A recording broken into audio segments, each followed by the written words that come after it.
तो वहीं रांची से बड़ी खबर सामने आ रही है। झारखंड विधानसभा चुनाव से जुड़ी खबर। कभी भी हो सकता है चुनाव की तारीखों का ऐलान। सीएम हेमंत सोरेन ने बुलाई कैबिनेट की बैठक में लोक लुभावन फैसले ले सकती है सरकार। मौजूदा सरकार के कार्यकाल का अंतिम बैठक माना जा रहा है। बैठक में कई अहम प्रस्तावों पर लग सकती है मुहर। तो झारखंड में जल्द ही विधानसभा चुनाव होने उससे पहले हेमंत सरकार ने ये बैठक बुलाई है। हेमंत सोरेन की ये अहम बैठक मानी जा रही है और आखिरी बैठक। इस बैठक में लोक लुभावन कई मुद्दों पर फैसला ले सकती है और मौजूदा सरकार के कार्यकाल का ये अंतिम बैठक माना जा रहा है। बैठक में कई अहम प्रस्तावों पर भी मुहर लग सकती है। हमारे साथ हमारे सहयोगी अजय लगातार बने हुए हैं। अजय, चुनाव की तारीखों का ऐलान हो सकता है। कब तक विधानसभा चुनाव की तारीखों का ऐलान होगा और कब तक चुनाव, क्योंकि जनवरी 2025 में कार्यकाल खत्म हो जाएगा।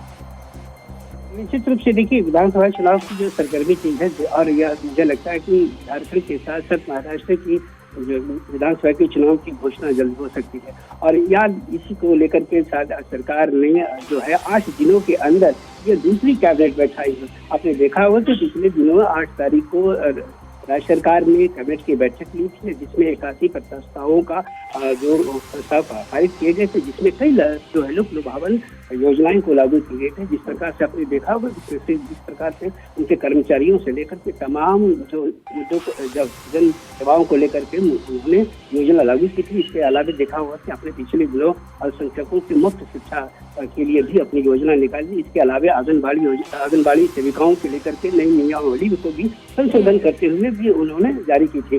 तो आप देख सकते हैं कि विधानसभा के चुनाव की आशा और ऐसे में जो है अब मुख्यालय जो है केंद्रीय सचिवालय में आज जो है मुख्यमंत्री कैबिनेट की बैठक कर रहे हैं। और बैठक में आज मुझे लगता है कि कई बड़े घोषणा निर्णय लिया जा सकते हैं, क्योंकि विधानसभा का चुनाव है, सरकार की आखिरी ये कार्यकाल भी हो सकता है। ये कैबिनेट की बैठक है और मुझे लगता है कि इस बैठक के बाद कई जो है बड़े डिसीजन लिया जा सकते हैं जो विधानसभा चुनाव के लिए उनके हितकारी हो सकते हैं। तब देखना पड़ेगा कि जिस प्रकार से राज्य सरकार ने जो मैया योजना चला रही है, वैसे योजना काफी लोकप्रिय रही है इस सरकार की और भारी संख्या में इस महिलाओं ने इस योजना का लाभ उठाया है। और मुझे लगता है इस योजना की लोकप्रियता को बढ़ते हुए देखते हुए राज्य सरकार ने जो है इसे यह राशि जो है मतलब 100 यानी चाहेंगे यानी 1000 से लेकर के 2500 तक वो कर सकती है। अब देख सकते हैं कि इसके बाद अब देखते कैबिनेट के बैठक के बाद ये क्या निर्णय लेना होता है, ये देखने वाली बात थी। दूसरी तरफ आप देख सकते हैं कि भैया योजना को लेकर के लगातार झारखंड में डिमांड बढ़ता है। विपक्ष भी इस तरह लेकर के हमला लगा है और इसकी योजना को काट कर के लेकर के उन्होंने गोबर दीदी योजना की घोषणा की थी। और पिछले देखा हुआ कि बीजेपी के 5 चरण में यह जो गोबर दीदी योजना जो लागू किया और उन्होंने कहा कि हम गोबर दीदी योजना के माध्यम से हम 2100 रुपये हम जो है माता बहनों को हम प्रोत्साहन राशि देंगे। और उसी को लेकर के मुझे लगता है कि इसके बाद वहाँ कैबिनेट की बैठक आज बुलाई गई है और उससे लगता है कि इसकी राशि 21 बीजेपी जिस प्रकार से 2100 कहा कि सरकार ने 2500 देने का वादा किया। अब देखना पड़ेगा कि कैबिनेट की बैठक में क्या डिसीजन होता है, क्या निर्णय लिया, ये देखने वाली बात है। बिल्कुल अजय, क्योंकि आज हेमंत सोरेन के कार्यकाल का ये अंतिम बैठक भी माना जा रहा है, बेहद अहम बैठक है। तो इस बैठक में कौन कौन से अधिकारी और मंत्रीगण शामिल है?